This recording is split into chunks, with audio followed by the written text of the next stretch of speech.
Welcome to A Psalm and a Song. It is good to be back with you. Oh, it's been a couple weeks, hasn't it? My goodness. Didn't mean to let it get that long, but here we are. And thanks for all of you who have reached out. Melinda is doing well.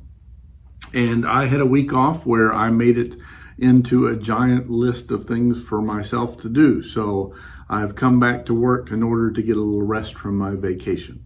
I'm sure I'm the only one that ever does that. But it's good to be back. Today is the first day back at church, and so it's good to be back at church and good to be back with you. And so I hope this Wednesday evening finds you well. A little bit of our psalm for A Psalm and a Song from Psalm 86. Incline your ear, O Lord, and answer me, for I am poor and needy. Preserve my life, for I am devoted to you. Save your servant who trusts in you. You are my God. Be gracious to me, O Lord, for to you do I cry all day long. Gladden the soul of your servant, for to you, O Lord, I lift up my soul.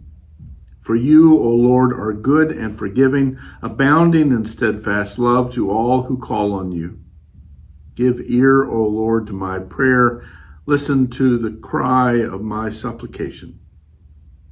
In the day of my trouble, I call on you, for you will answer me. There is none like you among the gods, O Lord, nor are there any works like yours. All the nations you have made shall come and bow down before you, O Lord, and shall glorify your name. For you are great and do wondrous things. You alone are God. Turn to me and be gracious to me. Give your strength to your servant. Save the child of your maidservant.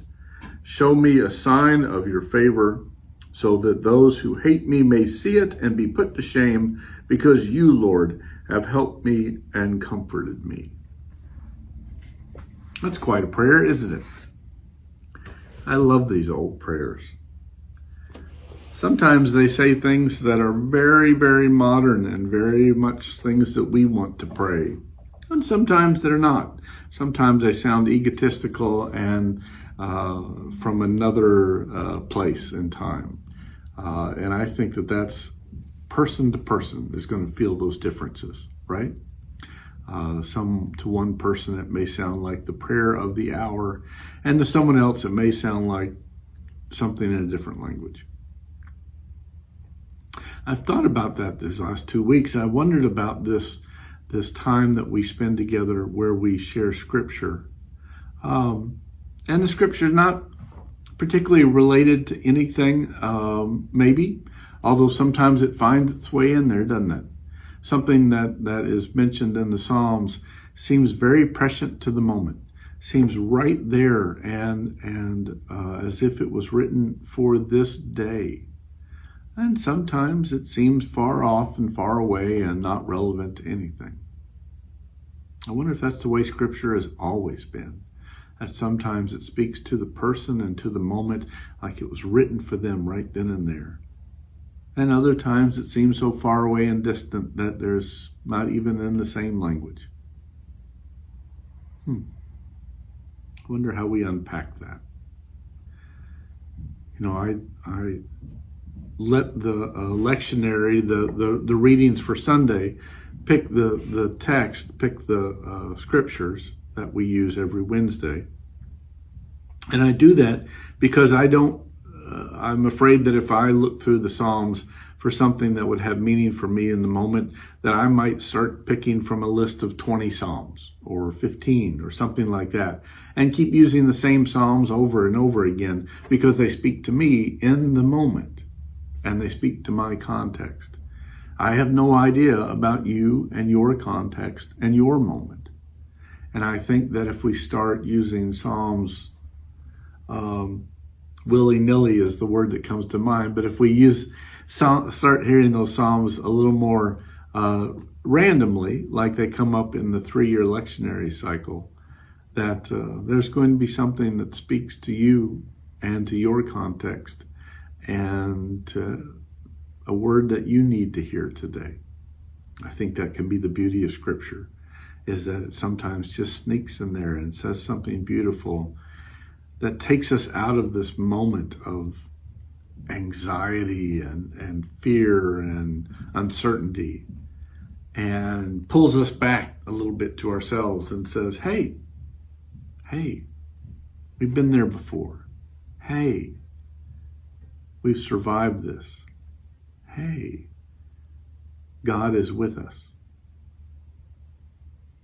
And if there's a better use for Scripture, I don't know what it is, because those things are very, very valuable to my daily life. Those times when I get so overwhelmed with everything in the world and Scripture pulls me out. Sometimes, not every time. There's no magic formula, and there's certainly no magic Scripture that does it each and every time. But sometimes, enough of the time, it pulls me out and gives me strength and sends me on my way.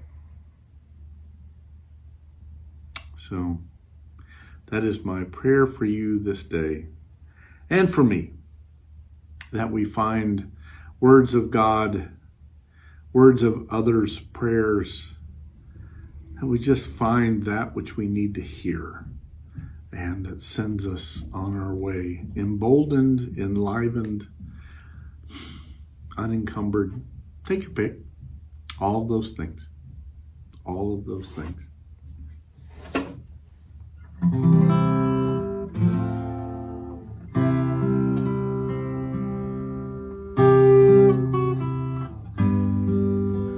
Well, quite a good note, wasn't it? I want to do first verse of "Breathe on Me, Breath of God." Do you remember that one? Sometimes that comes up at communion times or whatnot. It's, breathe on me, breath of God.